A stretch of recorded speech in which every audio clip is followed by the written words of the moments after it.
여러분 안녕하십니까? 2월 25일 금요일 광주 MBC 뉴스투데이 시작합니다. 먼저 오늘의 주요 뉴스입니다.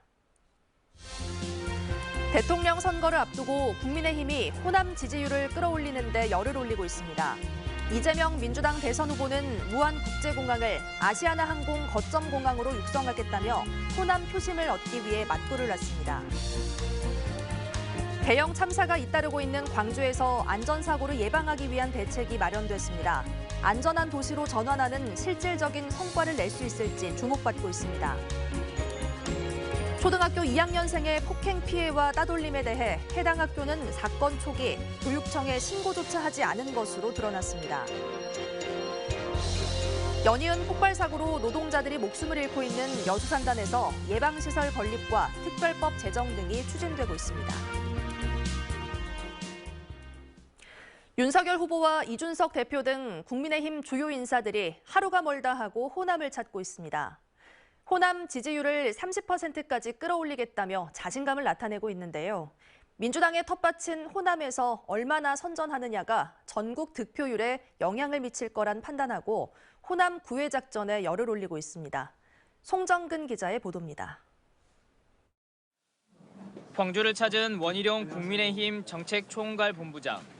현대 아이파크 붕괴 사고와 관련해 피해 상가 대책위와 입주 예정자를 만났습니다. 저희는 실질적인 도움을 드리고자 합니다.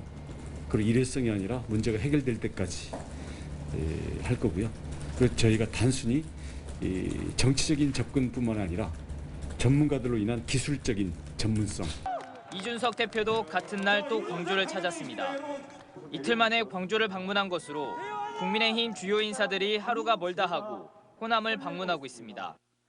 1월 1일부터 무등산 서석대를 등반하는 등 광주와 전남을 연일 방문하더니 선거운동이 시작된 이후에는 이 대표와 윤 후보가 번갈아가며 광주와 전남을 찾고 있습니다. 적극적인 구애에 호남 민심이 흔들리자 목표 득표율도 20%에서 25%로 최근에는 30%까지 올렸습니다.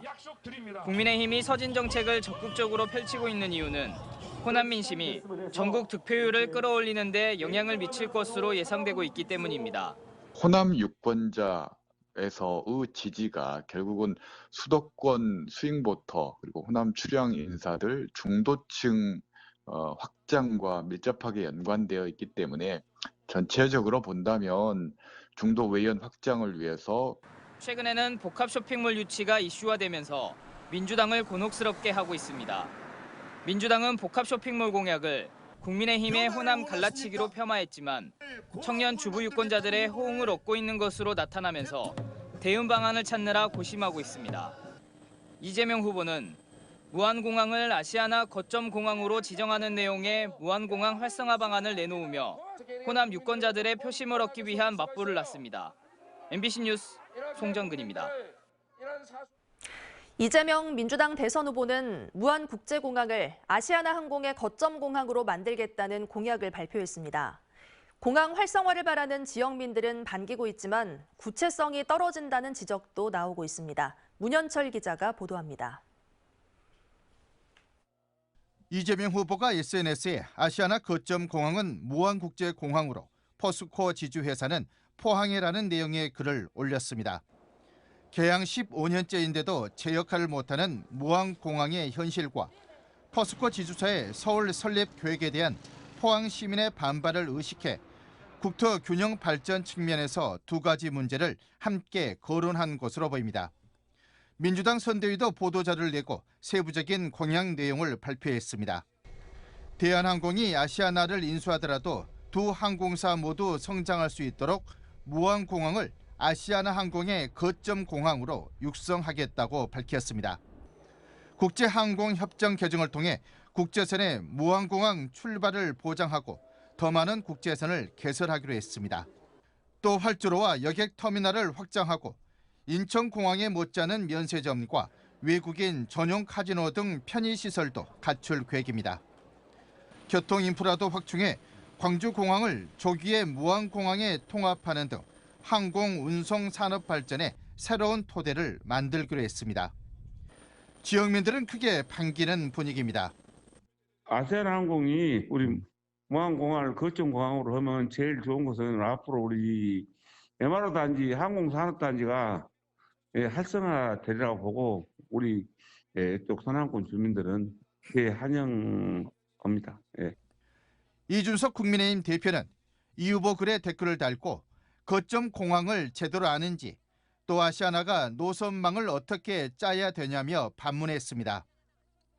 일각에서는 거점 공항 육성 공약이 먼저 이들 국내 항공사와 조율이 필요하고 국제선 개설은 상호주의 원칙에 따라 상대국과의 협의가 전제돼야 한다고 지적합니다. 공항시설과 교통인프라 확충, 관련 산업 유치 또한 중장기 재정 확보 방안을 수반할 수밖에 없습니다. 아시아나 항공 거점 공항 공약이 호남 표심을 잡는 데 효과를 거둔 반면 구체적인 이행 계획과 일정을 담지 못한 것은 아쉬움으로 남고 있습니다. MBC 뉴스 문현철입니다. 오늘부터는 겨울 추위가 한 발짝 물러나겠습니다. 아침 기온이 여전히 영하권에서 출발했지만 어제보다 1, 2도가량 높은 기온이고요. 한낮 기온 무려 12도 안팎까지 오르면서 어제보다 6, 7도가량 높은 기온 예상됩니다. 특히 한낮에는 피부에 닿는 공기가 한결 부드러워지면서 활동하기가 수월하겠습니다. 하늘 모습 보시면 오늘 고기압의 가장자리에 들면서 맑은 하늘 드러난 상태입니다. 대체로 맑은 날씨가 이어지겠고요. 미세먼지 농도도 전권 에서 보통에서 좋음 수준 보이고 있습니다. 날은 풀리지만 내일까지 바람은 강하게 불겠습니다. 순간적으로 시속 55km에 달하는 강풍이 불 수 있어서요. 시설물 관리 잘 하셔야겠습니다. 또 요즘 매일 전해드리는 소식이죠. 대기의 건조함인데요. 전남 동부 지역을 중심으로 건조주의보 아직도 해제되지 못하고 있습니다. 각종 화재 사고 나지 않도록 주의하시기 바랍니다. 날이 포근해지는 가운데 다가오는 주말에도 날이 맑으면 좋겠지만 토요일인 내일 광주는 흐린 날씨 보이겠고요. 전남 북부를 중심으로는 5mm 미만의 비가 지나겠습니다. 날씨 정보였습니다. 초등학교 2학년 학생이 담임교사로부터 단체 기합을 받은 뒤 반 아이들에게 폭행과 따돌림을 당했다는 소식 전해드렸는데요. 해당 학교는 이 문제를 알고도 교육청에 신고조차 하지 않은 것으로 드러났습니다. 교육청에서도 아동학대라고 판단했지만 해당 교사는 어떤 조치도 없이 그대로 학교에 남아 있습니다. 김한수 기자가 단독 보도합니다. 전남 신안의 한 초등학교 2학년 A군이 반 친구들로부터 처음 폭행을 당한 것은 지난해 9월 10일. 이 같은 사실을 알게 된 A군 부모는 담임과 교장에게 연락했습니다. 교장은 학생이 피해를 입은 것이 맞다며 교사의 교육관을 지도하겠다고 했지만 담임 교체 요구는 거절했습니다. 담임을 대신 맡아줄 교사가 없다는 것이 이유였습니다. 그러면서 내부에서 문제를 해결하자며 A군 부모를 설득했습니다. 학교폭력 사실을 알게 되면 지체 없이 학교폭력 대책심의위에 통보하도록 한 신고 의무를 어긴 겁니다. 인지를 하면 바로 신고를 저희한테 해야 되는 게 의무입니다. 그러는 사이 3주가 흘렀고 A군은 또다시 아이들에게 집단 폭행을 당했습니다. A군의 부모는 이번에는 학교가 아닌 교육청에 직접 신고를 했습니다. 이때도 교장은 학교 안에서 해결해 보자고 부모에게 문자 메시지를 보냈습니다.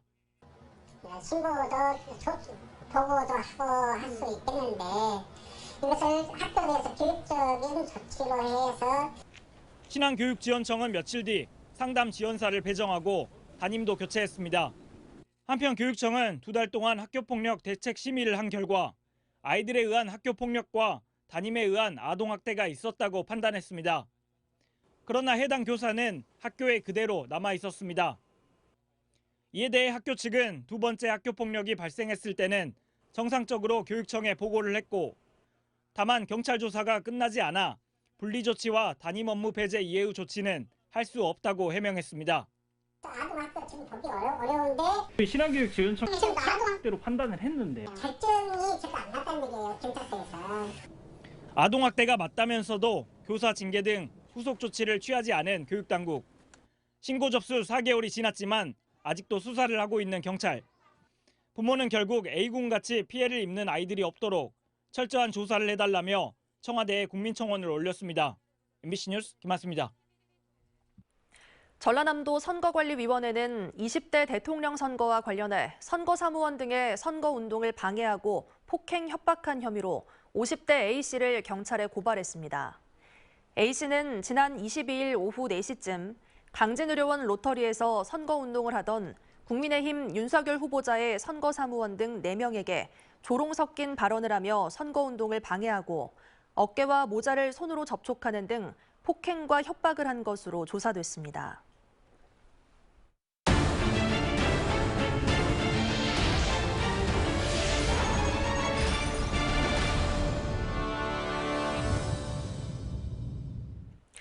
불과 1년도 안 되는 사이에 광주에서 대형 붕괴 사고가 잇따라 발생하자 광주시가 대형 참사를 막겠다며 후속 대책을 마련했습니다.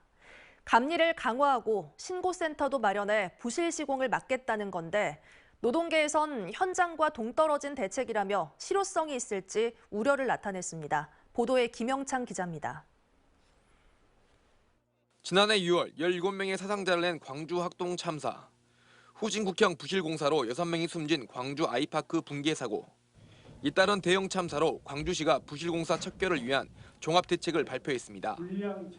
컨트롤타워 역할을 할 시장 직속 기관으로 부실공사 척결 추진단을 설치한다는 게 대책의 골자입니다. 건설 현장의 안전 불감증을 파괴하는 강도 높은 혁신을 단행해서 우리 광주를 가장 안전한 도시로 감리관리팀과 부실공사 신고센터도 운영해 부실감리와 부당한 작업 지시에 대해선 엄격히 처벌할 방침입니다. 또 불량자재 반입을 원천적으로 막기 위해 민간합동 품질 기동 점검반도 운영합니다. 여기에다 노동자들의 안전교육을 강화하는 재난대비 긴급대피 시스템도 도입하는 등 다양한 대책 마련에 나섰습니다. 하지만 노동자들은 대책에 대해서 환영을 하면서도 광주시가 장기적으로 추진할 수 있을지 의문이라고 지적했습니다. 이것이 건설 현장의 근본적인 구조 문제를 개선하고 바꾸는 실질적인 실효성 있는 역할을 하는 건 사실상 불가능하다고 생각을 합니다. 학동 참사 이후에도 광주시는 건축안전센터 운영 등 안전사고 예방 대책을 내놨지만 불과 7달 만에 아이파크 붕괴 사고가 발생할 정도로 실질적인 성과를 거두지 못했습니다. 사회 시스템을 믿을 수가 없다는 거예요. 과연 그렇게 맨날 처벌한다, 뭐 강화한다 해서 달라질 거 없잖아요. 그렇다면 그게 과연 실효성이 있을지. 광주시는 이번에는 안전사고 요인을 뿌리 뽑겠다며 긴급 현장 조사단을 곧바로 투입해 모든 공사 현장에서 철저한 안전점검을 벌일 계획입니다. MBC 뉴스 김영창입니다. 산업단지에서도 사고가 발생한 뒤 뒤늦은 대응으로 사고가 반복되고 있다는 지적이 이어져 왔는데요. 관계부처와 정치권이 사고 예방시설 건립과 함께 산단 특별법 제정 등 대책 마련에 나서고 있습니다. 보도에 안상혁 기자입니다. 여수 국가산단 내 6,000제곱미터 부지의 공사 작업이 한창입니다. 산단 내 대형 사고를 예방하기 위해 석유화학 분야에 특화된 안전체험 교육장을 설립하고 있는 겁니다. 교육장에는 위험물질 누출과 화재 폭발 사고 등을 대비할 체험시설이 들어설 예정입니다. 국가산업단지 내에 이런 체험 교육을 할 수 있는 시설이 부족하다 보니까 체험 교육장이 건립된다면 많은 산재 사망 사고 예방에 큰 도움이 될 것입니다. 예방시설뿐만 아니라 노후한 국가산단의 재정비를 위한 법 제정의 목소리도 높습니다. 정치권에서는 국가산단 특별법 제정을 준비하고 있습니다. 최근에 계속 발생하는 대형 폭발 사고들이 산단의 노후화 때문에 지금 일어나고 있습니다. 노후 산단을 대개조하고 산단의 안전 문제, 환경 문제, 그다음에 이제 위험의 외주화로 대표되는 이제 고용 문제, 이런 전반적인 문제를 해결할 수 있는 기본법을 만들려고. 지역에서도 산단 특별법 제정을 촉구하고 있는 상황. 정부하고 국회에서 좀 특별법을 만들어가지고 안전한 산단을 좀 만들어달라는 취지에서 촉구 건의를 했습니다.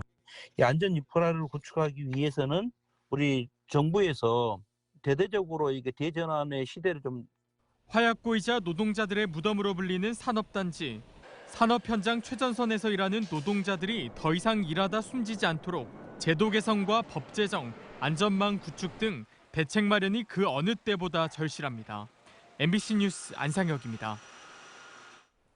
포스코 지주회사 출범을 앞두고 지역사회와 상생발전을 위한 대기업의 역할을 강화해 줄 것을 촉구하는 여론이 높아지고 있습니다. 광양 지역 상공인단체와 의회에 이어 이제 지역 시민사회단체까지 나서서 한 목소리를 내고 있습니다. 김주희 기자가 보도합니다. 다음 달 2일 지주사 출범을 앞두고 있는 포스코. 포스코의 핵심 거점 사업장인 포스코 광양제철소가 소재한 광양 지역에서는 지역 균형 발전을 위한 대기업의 강화된 지역 역할론을 요구하고 있습니다. 광양시 의회와 광양상인은 포스코가 지주사 전환을 추진하는 과정에서 지역사회와 소통이 크게 부족했던 점에 대해 먼저 아쉬움을 드러내고 있습니다. 특히 지역사회가 우려하고 있는 핵심은 지주사 출범에 따라 광양제철소가 자회사로 위상이 격하지 않을까 우려하는 분위기입니다. 이에 따른 지주사 사업장을 둘러싼 정쟁으로 지역 미래 신사업 투자 계획의 위축도 적잖게 우려되는 대목입니다. 결정되는 사업적인 측면이 아니라 이런 부분은 광양에서 지속적인 투자를 요청을 하는 우리 기업, 그래서 우리 광양 기업 경제가 조금 회복이 돼서 그래서 또 광양 그런 부분들이 우리 소상공인들이나 기업인들에게 도움이 되고 이런 부분에 대해서 저희들은 지속적인 요구를 하고 있는 겁니다. 포스코를 향한 지역사회와 상생 발전의 역할을 강조하는 지역 여론이 확산하고 있는 가운데 지역 시민사회단체들도 한 목소리를 내기 시작했습니다. 기업이 잘 돼야지 시민이 잘 살지 않겠습니까? 서로 상생하고 협력해서 우리 광양시가 발전하는데 또 시민들이 잘 사는데 포커스를 맞추는 것이 저희 시민사회 목표입니다. 이에 대해 포스코 측은 광양의 인력 유출이나 세수 감소는 없고 앞으로 그룹의 핵심 사업인 철강과 주요 신사업들에 대한 투자도 강화할 것을 다시 한번 약속했습니다. 그럼에도 불구하고 지역사회는 여전히 불합리한 구매, 계약제도 개선 등 지역사회와 상생협력을 위한 의지도 부족하고 진정성을 찾아보기도 어렵다는 입장이어서 지역 내 논란은 계속될 전망입니다. MBC 뉴스 김주희입니다. 광주 MBC가 생방송 지역 시사 프로그램을 준비해 오늘 첫 선을 보입니다. 생방송으로 진행되는 광주 MBC 시사호는 지역의 주요 의제와 알찬 시사 정보를 제시하는 시사 종합 프로그램으로 매주 금요일 오후 1시 50분부터 방송될 예정입니다. 광주 MBC 뉴스 유튜브로도 생중계되는 시사온에 지역민들의 많은 관심과 시청 바랍니다. 광주 첫 시민 햇빛발전소가 광주 전자공업고등학교에 준공됐습니다. 광주시 교육청 등에 따르면 광주 전자고등학교 건물 6개 동 옥상에 설비 용량 598kW 규모의 태양광 발전 시설이 완공돼 전기 생산에 들어갔습니다. 연간 발전량은 786메가와트 규모로 광주 4인 가족 210세대가 1년간 사용할 수 있는 전기량입니다. 총 사업비의 25%는 광주 시민 50여 명이 시민 펀딩에 참여해 마련됐고 나머지는 광주시와 금융기관 대출을 통해 마련됐습니다. 이숙경 광주 비엔날레 감독이 내년 전시에서 광주 정신을 중심으로 공동체와 연대를 새롭게 규정하겠다고 밝혔습니다. 이숙경 예술감독은 내년 비엔날레 전시 기획을 위한 현장 조사를 진행하고 있다며 특히 광주의 역사적 공간과 풀뿌리 대안 공간들을 집중적으로 방문해 광주 정신과 광주 비엔날레만의 정체성을 재탐색하고 있다고 말했습니다. 이숙경 감독은 영국 테이트 모던 국제미술 수석 큐레이터로 지난해 말 광주 비엔날레 예술감독을 선임됐고 제14회 광주 비엔날레는 내년 4월부터 석 달 동안 개최됩니다. 광주 동구의 대표적인 축제인 충장축제가 제10회 대한민국 축제 콘텐츠 대상을 수상했습니다. 동구는 지난해 열린 제18회 충장축제가 콘텐츠와 관광 등 4개 부문에서 호평을 받으며 대한민국 축제 콘텐츠 대상으로 선정됐다고 밝혔습니다. 충장축제는 2016년 처음 콘텐츠 부문 대상으로 선정된 이후 올해까지 6회 연속 수상하는 쾌거를 이뤘습니다.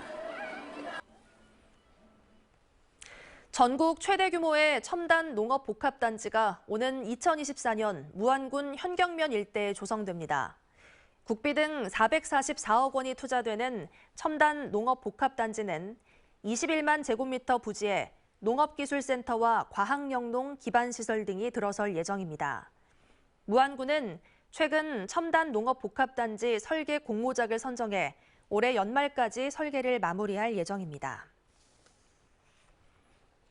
전남교육청은 교직원에게 출산 축하금을 지급하기로 했습니다.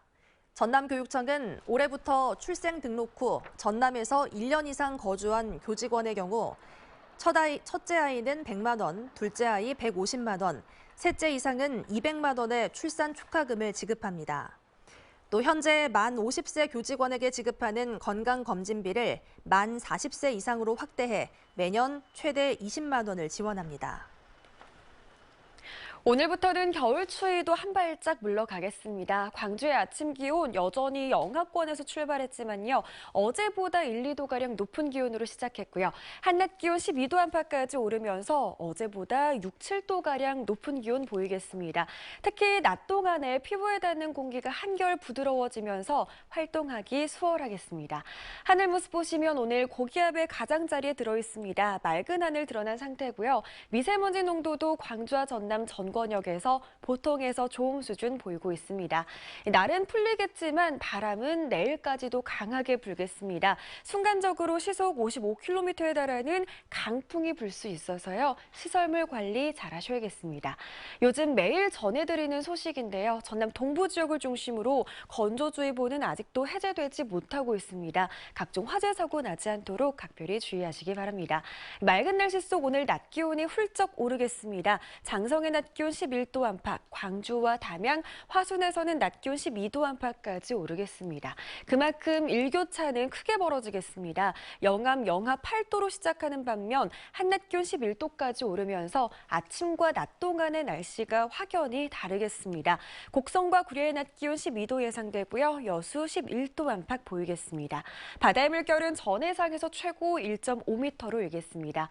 토요일인 내일 광주는 날이 흐리겠고요. 전남 북부를 중심으로는 5mm 미만의 비가 지나겠습니다. 날씨 정보였습니다. 이상으로 뉴스 마칩니다. 시청해주신 여러분 고맙습니다.